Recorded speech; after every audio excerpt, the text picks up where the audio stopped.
Hello and welcome back to the game room. You know what I love? Video games. You know what I love talking about? Games. And it seems like a lot of people out there who cover games seem to hate them. Or at least the people who play them. Well, that's not me, and that's not the 1,569 of you beautiful people checking out this video today. Now, I hope everyone out there had a great Father's Day. This was my second Father's Day since having my little girl, though since she was only a few weeks old, this is really my first official one. And I got this nice shark dad shirt that looks more like a Wendigoon shirt. And it's funny, I saw a bunch of my friends get the Super Daddy-O Mario shirt, and I was convinced my wife got me that, but I guess she just didn't love me enough. But hey, maybe down the line. That's not why you're here today. Why you're here today is I was inspired by my friend Captain Algebra to do a video response to his how do you handle the backlog. Now, the backlog is a growing problem with all gamers out there. I am definitely included in that. Now, this is going to be a little bit more nonchalant than some of my other videos. Forgive me, my wife's birthday is the day after Father's Day, so getting a video out this week is a little difficult. So we're not having an intro today, we're just going to dive into the subject.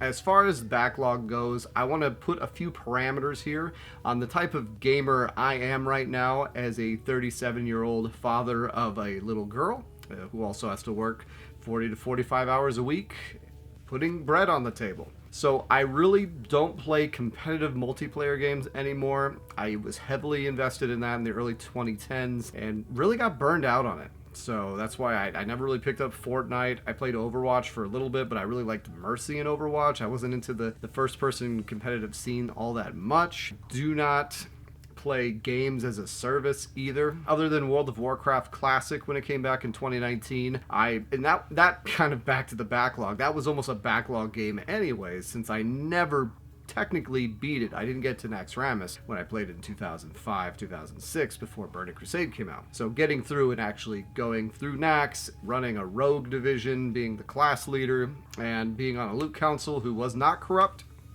was sort of like beating the game for me anyways. Because I didn't play the Burning Crusade expansion. I'm not playing Wrath of the Lich King Classic. Maybe if they ever do a Classic Plus, I'd go back. And I'm heavily intrigued by Classic Hardcore, but oh my god, talk about losing time if you die. Other than that, I try to avoid download-only titles, which is a kind of a bummer because it seems like the industry might be moving that way with the announcement that Alan Wake 2 is not going to have a physical copy.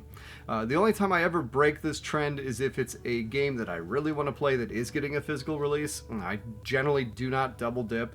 I think the only one I did recently was on Shredder's Revenge. Other than that, I try to stay away from download-only titles. That's why I don't have a huge Steam backlog or anything like that, as primarily a collector of games now, which I've been my whole life, but now that it's kind of a thing, which I wish I'd known it was a thing sooner, could have gotten stuff when it was cheaper.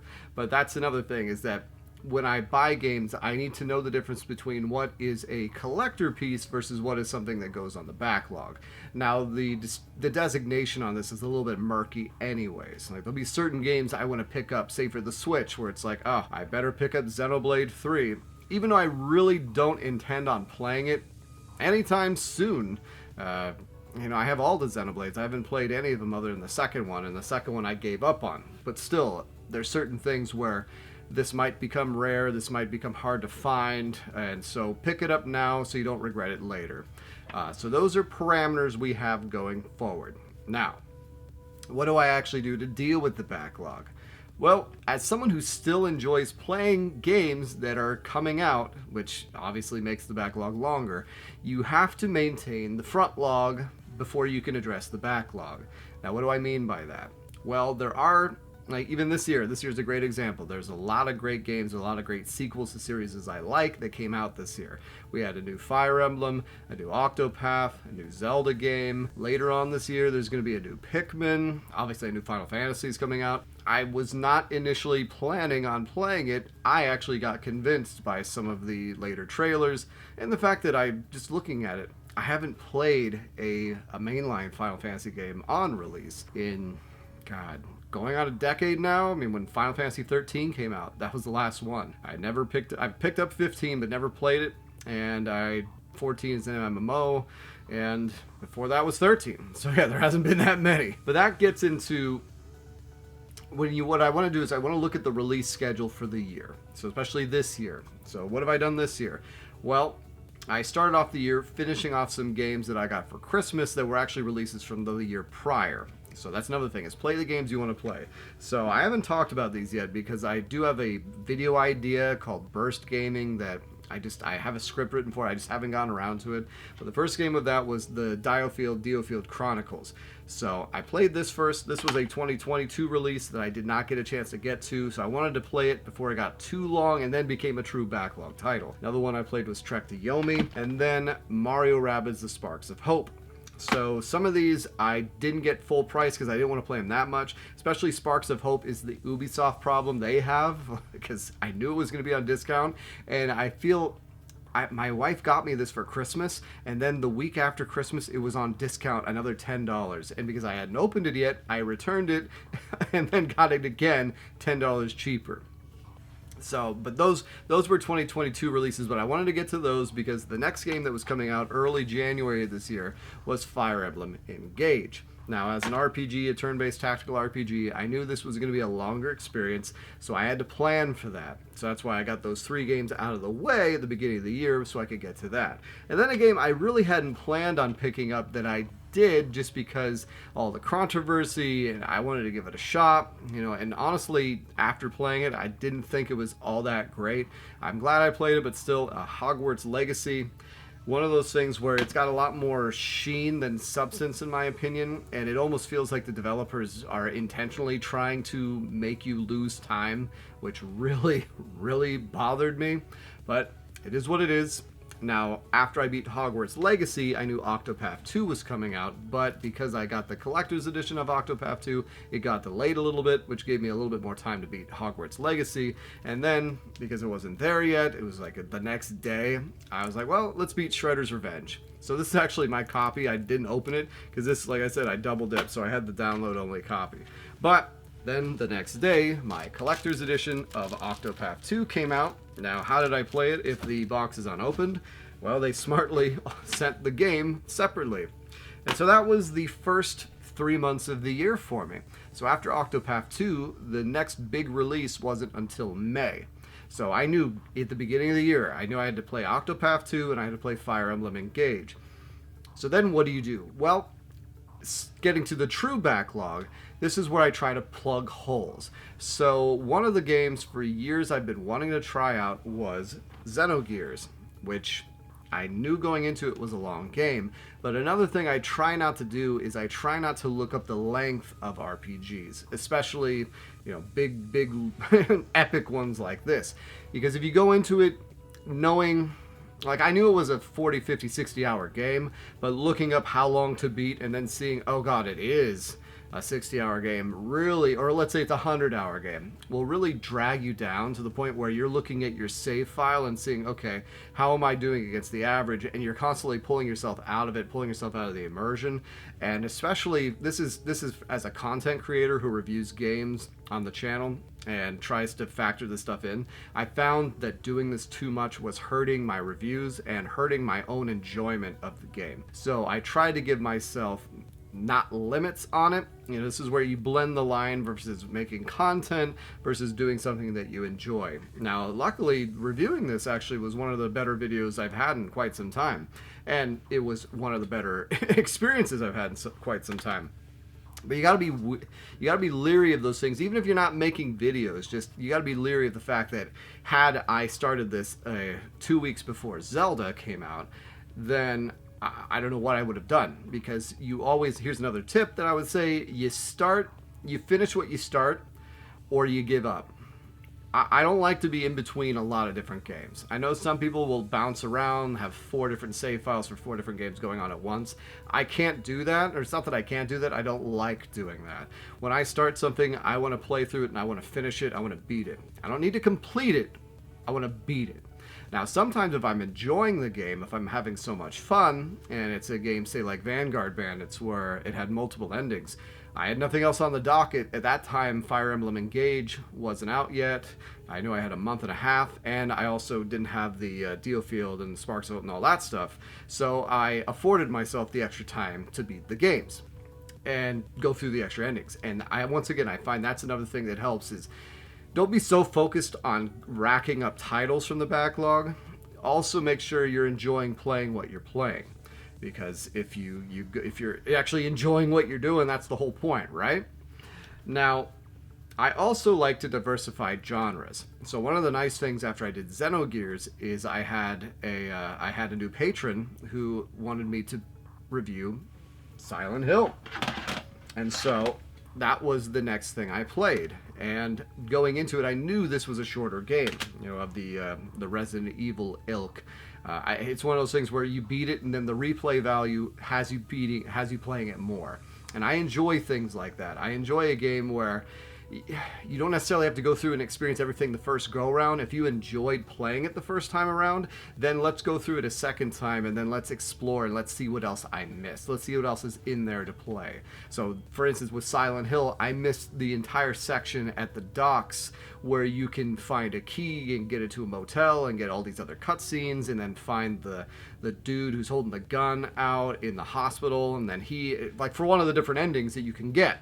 So in this regard, I didn't feel. I mean, I enjoyed it, but also it's a stressful game. It's not something. This is one where, much like Parasite Eve, going back to the Chrysler Building, I didn't enjoy it so much. I wanted to do it immediately, but that's where it's like, oh, cool, I have more stuff I can do, and it's kind of like you can prolong the experience of a good game, but it's also one of those games where it's not as the playing of it isn't necessarily the enjoyment feedback loop, it's the experiencing of it. Now, I am making content here, so sometimes I have a theme or an idea I'm looking at, and I generally try to have some experience with what I'm talking about. And one of the videos I've been wanting to do for a long time was, this game has sequels. And so for that, I finally picked up Title Legends 2, and I played Elevator Action Returns, because I just gave up. I'm not getting the Saturn version. I don't even have a Saturn to play it.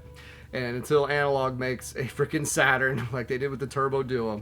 So I played Elevator Action Returns, and then I also played Aqua Aqua, which is the sequel to Wetrix, just because I had to get some footage, and I wanted to experience what both games were like. So that's what I mean by diversifying genres. So I'm jumping around, even in this year, I went from a lot of turn-based strategy, but then we go to a horror game, and then we have a puzzle game, we have a quick action platformer, we have an open world game, and all this leading up to the next game that I picked up, which was another turn-based strategy game, but this was where it comes in for my collecting. So I picked up Rhapsody, a musical adventure, because this was something I'd been interested in. It's another tactics game that doesn't get talked about. Not much of a tactics game, but really, really heavy on story and really heavy on substance, which I enjoyed. And then another game I picked up from my collecting was because I was really interested in picking up the Quintet games, and so I picked up Grand Stream Saga, and I beat this just because I've beaten most of the other ones, all the Super Nintendo ones, outside of Robotrek. So what I'm getting is, don't be afraid to adapt at what you're doing. So kind of like one of the stories I'd say is last year when I played Elden Ring. I hadn't planned on picking up Elden Ring because Triangle Strategy was coming out, but I'm glad I did, because I played Elden Ring and I enjoyed it so much that when Triangle Strategy came out, I didn't get to it for a while. I actually played Triangle Strategy after Elden Ring, maybe 3 weeks after Triangle Strategy had came out. And so that's what I'm getting at. Even when I'm telling you to maintain the front log, don't be afraid to swerve. Don't be afraid to go and see.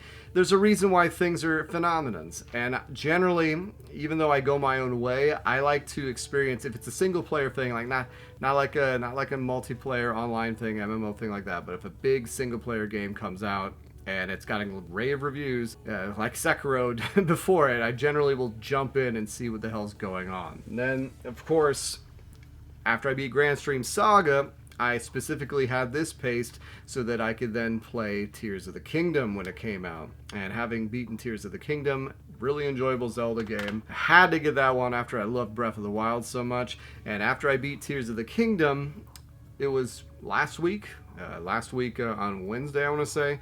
And so I was kind of at a loss, because Final Fantasy XVI, which I had just decided I wanted to pick up and check out, was coming out the next week. And so then what do I do? What do I do? Well, I have a lot of games on the Switch that I pick up. Some of which was, I was saying earlier, the collecting mentality. And then this is where it's like, you know what, I don't look up how long it is to beat things, but sometimes it is worth it looking up how long it is to beat. If it is a shorter game, specifically a lot of indie games are this way. And so I picked up and played Infernax, which is a game I saw my buddy Rewind Mike play last year. And playing it, or not last year, whenever it came out, a couple of years ago, and playing it for the first time now, the way it melds Zelda 2 with Simon's Quest. And if you guys have seen me for a while, you know I love Zelda 2 so much. This game was an absolute treat. And the best part about it is you can beat it in about 5 to 6 hours. So I beat it.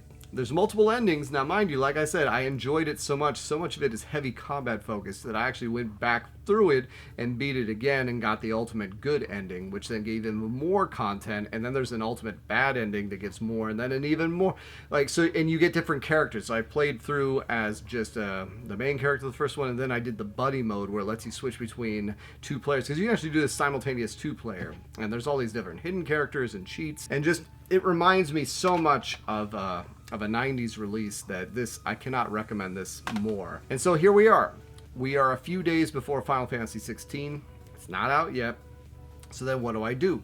This is where I go back to the Switch releases and I pick up a game that I got recently. I think this was a recommendation from Reggie on a Metal Jesus Pickups video.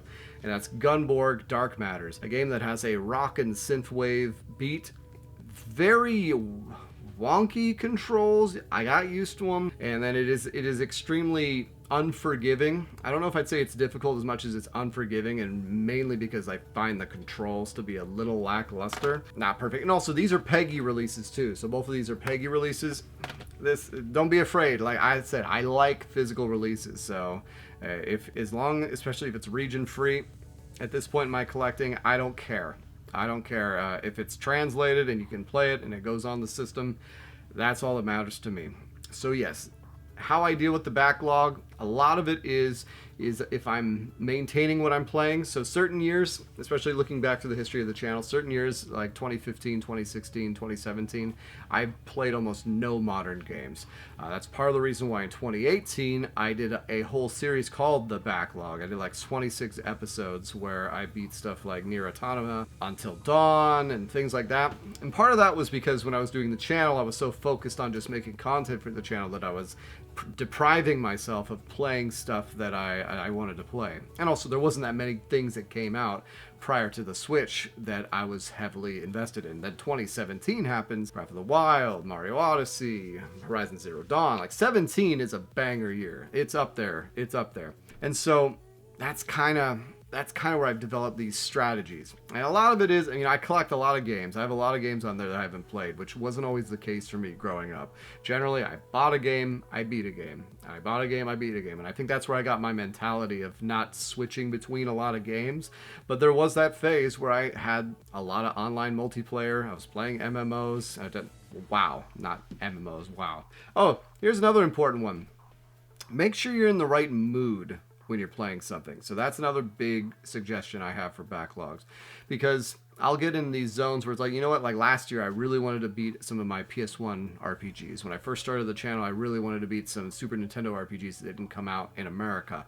So you should enjoy what you're playing, or at least be interested in. I've had Game Boy phases. Like now I'm kind of out of the handheld Game Boy or Game Boy Advance. Even with the Analog Pocket, I just can't get up to really wanting to try it. But so that's part of it, is don't force yourself to play something that you're not really wanting to, just because you should, or because you think that you would enjoy it. Play what you're looking forward to. So Infernax, for instance, was a game I was looking forward to. That's why it was perfect that it happened. And even then, I was a little hesitant popping it in. So sometimes that risk does pay off. But yes, those are how I deal with the backlog. So try and fit in games as games are coming out. If there's nothing in the current release schedule, then that's where you pull stuff and try to change up, not doing too much of the same type of thing, and make sure it's something you want to play. And if you are not enjoying it, admit defeat, and not just like, I don't just try to get a bunch of beaten games on my docket. Like, I've beaten 14, 15 games this year, which is a little light, to be honest. I usually beat more games than that, but part of it's because I've been doing a lot more videos that aren't relying on just solo reviews. And it's been doing better for the channel. So anyways, that's how I deal with the backlog. Let me know how you guys deal with the backlog. Let me know if you enjoyed this kind of discussion. I have other topics of mine that I'd like to talk about. Things like why I really don't like the term JRPG anymore. I've stopped using it. If you haven't noticed, I'm not a big fan of completionist culture and things of that nature. So topics like that, and also pet peeves I have of modern gaming in general. There's so many things that even though I love it, I still like to bitch about. Anyways, as a reminder, I have a Patreon. Leave a like, leave a comment. I love seeing all the new people in here. Like I said, thank you all so much for watching the channel and writing the comments and just joining up. Like I said, every week, anytime I'm positive in subs is really just, it means the most. And I love every one of you. It's so nice seeing you. So nice getting a hold of you. Take care.